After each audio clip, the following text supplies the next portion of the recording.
माँ सिर्फ देना जानती हैं। मम्मी, आपका ये कुकिंग वाला शौक हमें बहुत महंगा पड़ रहा है। घर में सब कुक के हाथ का बना खाना खाते हैं, फिर भी आप अलग से खाना फेंकने के लिए क्यों बनाती हो? पता भी है कि इस तरह कितना पैसा खर्च होता है। अरे पर बहू, मैं तो सब रोहित के पसंद का खाना बनाती हूँ। मम्मी, वो सब मुझे बचपन में पसंद था। अब इतना तेल खिलाकर बीमार करोगी क्या? वैसे भी मैं पूरा समय कभी क्लाइंट तो कभी बॉस के साथ मीटिंग में रहता हूँ। इसलिए आप अपनी बर्बादी को मेरा नाम तो मत ही दीजिएगा। ये है पिंकी की सास निर्मला, जिन्हें सबको अपने हाथ का खाना खिलाना बहुत अच्छा लगता है, लेकिन राहुल और पिंकी को ये पसंद नहीं है। इसी के चलते वो निर्मला को खाना बनाने के लिए 10 बातें सुनाकर वहां से चले जाते हैं। मेरे मन में तो सिर्फ अपने बच्चों के लिए प्यार है, पर शायद अब उन्हें मेरी जरूरत नहीं है। मुझे गांव वापस चले जाना चाहिए। जहां एक तरफ निर्मला दोबारा गांव जाने के बारे में सोच रही होती है, वहीं उसका पोता परम अपनी दादी के शौक को प्रोफेशन में बदलने का आइडिया सोच रहा होता है।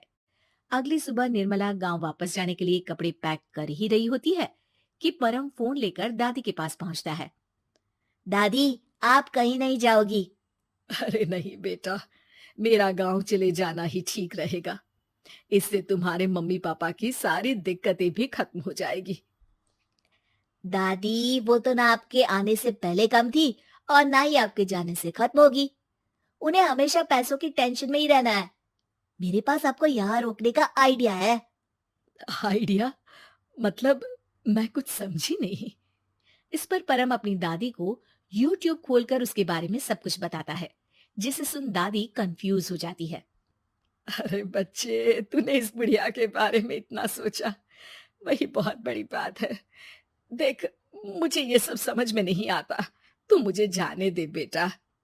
अरे दादी, इसमें कुछ मुश्किल नहीं है। मैं हूं ना हेल्प के लिए। आप बस खाना बनाओ, और पता है, YouTube की मदद से आप अपनी स्पेशल रेसिपी लोगों को सिखा भी सकती हो।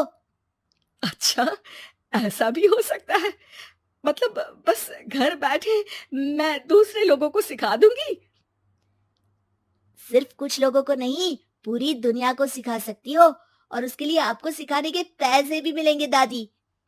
इस पर बहुत देर तक दादी को YouTube के बारे में समझाकर आखिर में परम उन्हें कन्विंस कर ही लेता है, जिसके बाद वो गांव जाने का प्लान कैंसिल कर YouTube चैनल शुरू कर देती हैं। हमने ये शुरू तो कर दिया, पर इससे कहीं रोहित और पिंकी को दिक्कत ना हो बेटा। दादी, वो आपके बारे में नहीं सोचते तो आप क्यों उनके बारे में इतना सोच रही हो? इसके बाद दादी पोता मिलकर खाने की वीडियो और साथ ही उनके ट्यूटोरियल की वीडियो बनाकर उन्हें YouTube चैनल पर अपलोड करने लगते हैं। सब खुशी से चल रहा होता है कि कुछ हफ्तों में ही पिंकी को इसकी खबर हो जाती है। हमारी पीठ पीछे घर में ये सब क्या चल रहा है? अरे मम्मी, आपको तो अपना टाइम पास करना है, पर उसमें मेरे बेटे का फ्यूचर क्यों खराब कर रही हो? पढ़ाई के टाइम आपके साथ किचन में लगा रहेगा तो फेल ही हो जाएगा ना। वैसे इस YouTube वाले के शौक के लिए आप जो फैंसी डिशेस बना रही हो, उसके पैसे कहाँ से आ रहे हैं? मम्मी, आपको हमेशा पैसों की चिंता ही क्यों लगी रहती है? और रही बात मेरी पढ़ाई की, तो आपसे ज्यादा दादी को उसकी चिंता है। इसीलिए मेरी पढ़ाई के बाद ही वो ये काम करती है। परम, अपनी मम्मी से बात करने का ये कौन सा तरीका है? और मम्मी ने पैसों के बारे में कुछ गलत तो नहीं पूछा? जब घर में हम दोनों कमाते हैं, तो ये पूछने का अधिकार तो है कि पैसे कहाँ इस्तेमाल हो रहा है। मम्मी का ये जानना जरूरी बनता है। पापा, आप अपनी मम्मी से कैसे बात करते हो, ये तो मैं देख ही रहा हूँ। तो आपके मुंह से ये बातें तो अच्छी नहीं लगती। और रही बात पैसों की, तो आप दोनों हर समय मुझसे दूर रहने के कंपेंसेशन में जो पॉकेट मनी देते हो ना, हम उसी से ये सब कर रहे हैं।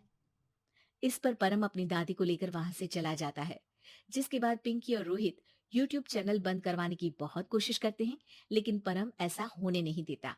इसी तरह महीने बीत जाते हैं, पर चैनल का कुछ खास ग्रोथ ना देखकर निर्मला निराश हो जाती है।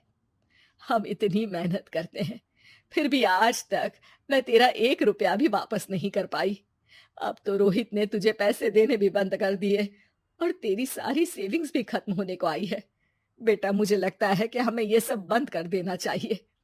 दादी, YouTube चलने में मेहनत के साथ ढेर सारा सब्र भी लगता है। देखना, कुछ महीनों में सब सिर्फ आपको ही देखेंगे, और अगर फिर भी कुछ नहीं हुआ तो बंद कर देंगे। परम की बात से दादी मान जाती हैं और वो अपना काम जारी रखते हैं। अगले ही महीने पूरी दुनिया में लॉकडाउन लग जाता है, जिसमें सब घर में तो बंद हो जाते हैं, लेकिन साथ ही पिंकी की जॉब चली जाती है और रोहित के ऑफिस में भी ज्यादा अच्छे हाल नहीं होते। लेकिन वहीं लॉकडाउन के असर में निर्मला के सब्सक्राइबर्स और व्यूज बढ़ने लगते हैं। देखा दादी, मैंने कहा था ना, एक दिन सब आपको ही देखेंगे। अब तो आप बस रोज एक वीडियो अपलोड करो और जादू देखो। इसी के साथ लॉकडाउन के कुछ ही महीनों में निर्मला खाने वाली दादी के नाम से सारे सोशल मीडिया पर फेमस हो जाती है, जिस वजह से अब उन्हें यूट्यूब के पैसों के साथ पेड एडवर्टीजमेंट और पेड प्रमोशन भी मिलने लगते हैं। उन्हीं पैसों की मदद से निर्मला अब बेटे बहू की नौकरी ना होने पर घर का खर्चा भी चलाने लगती हैं, जिसे देख रोहित और पिंकी को भी अपनी गलती का एहसास होता है और वो सब मिलकर निर्मला को सपोर्ट करने लगते हैं।